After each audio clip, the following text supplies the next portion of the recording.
Hey everyone, this is going to be part 2 of my two-part video series that I've called The Rise of Corporate Governance in the West. Now there's many iterations and terms used to describe this particular kind of phenomena. In the 20th century, it used to be referred to as fascism, Nazism, corporatism, or authoritarian collectivism.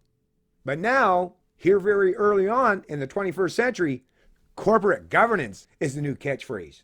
They've got a little different sales pitch, but it's that same lethal snake oil that they're going to sell you. And because most people are ignorant to economics in the West these days, they got a really good chance of making that happen. Headline on the Financial Post, Milton Friedman on freedom. Opinion, capitalism is not guaranteed to make you free, but for multiple reasons, the absence of capitalism is guaranteed to make you unfree. This is a special to the Financial Post by Stephen Landsberg, contributed January 29th, 2020. The Fraser Institute recently published The Essential Milton Friedman by Stephen Landsberg, University of Rochester economist and author of The Armchair Economist. The following edited excerpt is based on the book's chapter, Capitalism and Freedom. The Essential Milton Friedman is available in PDF format at no charge at the Fraser Institute website. I definitely recommend you picking it up and giving it a read. Like I've said so many times before, folks, in the age of information, ignorance truly is a choice. And another thing I've said many times as well is knowledge is power. So fill up, because you're going to need it. In 1962, Milton Friedman burst forth from the academy into the public square with Capitalism and Freedom, subsequently ranked number 16 on Time magazine's list of the most influential books written in English in the years from 1923, when Time began, to 2011, when the list was compiled. More than half a century later, it remains in print in over a dozen languages and ranks near the very top of Amazon's list of bestsellers in economic theory. The book's central thesis is that economic freedom is a prerequisite for personal and political freedom. And that's so true, folks. I've tried to iterate this in so many ways in so many of my past videos, and maybe with a little help from this contributor, I can put it in different words, or just allow you to listen to the words that are being used in this article to help clarify things for you. Like I say, folks, at the end of the day, it's not necessarily about the messenger, but the message. I don't necessarily care how or who you hear this information from, but I do care that you at least hear this kind of information. Here, economic freedom refers to a system of free markets and private ownership that operates with limited interference from the government. Political and personal freedom encompasses free elections, minority representation, freedom of expression, and the option to choose an unorthodox lifestyle. If you want that kind of freedom, you must also have free markets. Writing in 1962, Friedman said he knew of no example at any time or in any place of a society that had offered substantial political freedom without also offering substantial economic freedom. Why and how does a lack of economic freedom always and everywhere undermine political freedom? Take an example. A big part of both political and personal freedom is the right to oppose your government's policies. To do that effectively, you might want to hold rallies, or film documentaries, or publish books, or advertise your blog. For that, you need resources. Where will you get them? Yeah, yeah, I know that only too well. I'm being silenced, shut out, and basically starved for daring to challenge the ruling class, the thought leaders in this country, or the corporate world. So I definitely know what he's talking about there. In a capitalist society, you can turn to anyone who's willing to fund you. You can appeal to the grassroots, but that in turn might require some funds to get you started. It might be more effective to approach a wealthy donor, and if you're turned away, you can approach another. You don't even need a wealthy donor who believes in your cause. You only need one who believes there's money to be made by selling your books and videos or by promoting your website. You might not succeed, but you've got a lot of options. And indeed, capitalist societies, including the United States, have always been rife with anti-capitalist propaganda financed by wealthy capitalists. Of course, even after you've raised funds, you might have trouble booking airtime on a broadcast or cable network because the owners might be hostile to your cause. But you have at least two recourses still available. One is to approach a different network, another is to offer a higher price. Under socialism, you've got a much bigger problem. If the government owns the meeting halls, the recording studios, and the internet providers, or if it heavily regulates their owners, then you've got to approach the government. And if they turn you away, there's no place else to turn. There's that one-size-fits-all that I keep warning people about. There's a problem even if your government is run by idealists who are dedicated to the principle that everyone has a right to be heard. The problem with that principle is that it's not clear what everyone means. Resources are limited. The demand for those resources is effectively unlimited. And that means someone has to get turned away. As long as one entity controls all the resources, those who are turned away are left with no alternatives.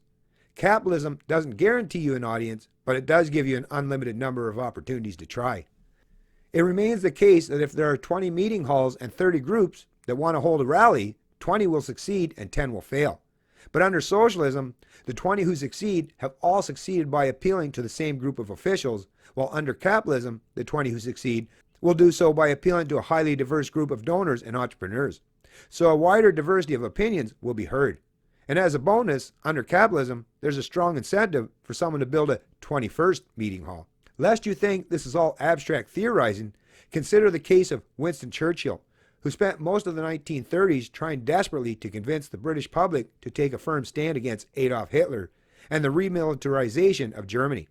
Although Churchill was a leading citizen, a current member of parliament, and a past cabinet minister, the radio and television networks, all owned by the British government, ruled that his views were too far out of the mainstream and refused to sell him airtime. Had there been private broadcast networks, free to sell airtime as they please, Churchill would surely have reached a far larger audience. Might he have thereby changed public opinion in the course of history? Of course we can't know, but we do know that socialism denied him the freedom even to try. The reason capitalist societies have a chance of achieving political freedom is that in capitalist societies, economic power is dispersed. There's always someone else to appeal to. We've been talking about political speech, but the same lesson applies more broadly. Do you want to seek an audience for your unorthodox views on child rearing? Or the ethical treatment of animals? Or the reconciliation of science with religion? Freedom of speech requires capitalism because speech often requires either airtime or a recording studio or a meeting hall or a web presence. If I won't provide those because I don't like your views, you can shop elsewhere or perhaps make me an offer that tempts me to shelve my principles. But if one entity controls all the networks, recording studios, meeting halls, and hosting services, and if that organization disapproves of your message, you're out of luck. Freedom of occupational choice also requires capitalism because an occupation often requires an employer. If I won't hire you because I don't like your lifestyle or your ethnicity, you can offer to work for someone else. But if one entity controls all the hiring and disapproves of your lifestyle or your ethnicity, you're out of luck. The freedom to eat at a restaurant requires capitalism because somebody has to serve you. If I won't serve you, you can find someone else who will. But if one entity controls all the restaurants, and if that entity decides you won't be served, then you won't be served. Lest you think this is all abstract theorizing, consider the history of the American South in the 100 years following the Civil War, where the so-called Jim Crow laws made it difficult and often impossible for black citizens to find jobs, to be served in restaurants, to ride buses, and to start businesses. Why were these regulations thought necessary? Because it was widely recognized that in their absence, black customers and black workers who were turned away at one location would find themselves welcomed at another. In order to deny black Americans their personal and political freedoms, politicians need to constrain the operation of the free market. Indeed, Friedman makes the point that capitalism is particularly hostile territory for racial, religious, and political discrimination precisely because it disperses economic activities so widely that you usually know absolutely nothing about the race, religion, or politics of the people you're trading with. When you buy a car in a capitalist country, you have no idea whether the wheels were attached by a Republican, a communist, a pagan, a Hindu, a lesbian, a polyamorous, or a person with skin that's lighter or darker than yours. That makes it essentially impossible for customers to discriminate against any of those groups.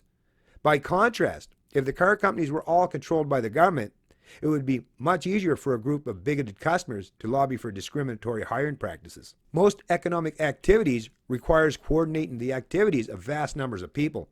New Yorkers have bread on their tables thanks to the coordinated activity of farmers, bakers, truckers, the producers of fertilizers, pesticides, and tractors, the mechanics who maintain the tractors and the delivery trucks, and literally thousands of others.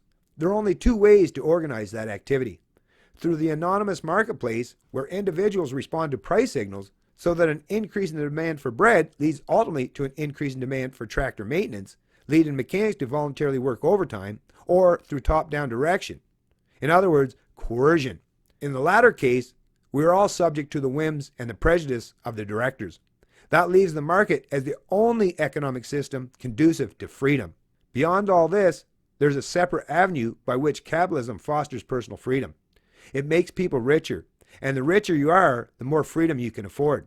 Does your offbeat religion require you to make a pilgrimage to San Francisco once a year? Do your idiosyncratic sexual tastes require you to travel in search of a compatible mate? Does your love of nature compel you to take 4 weeks off every summer and travel to exotic locales? Those things are part of your personal freedom. They're also expensive. In general, the richer you are, the freer you are. This, then, is the main message of capitalism and freedom. Capitalism is not guaranteed to make you free, but for multiple reasons, the absence of capitalism is guaranteed to make you unfree. So there you have it, folks. And I would definitely recommend that you do start to study up a little bit, at the very least, dip your toes in the water.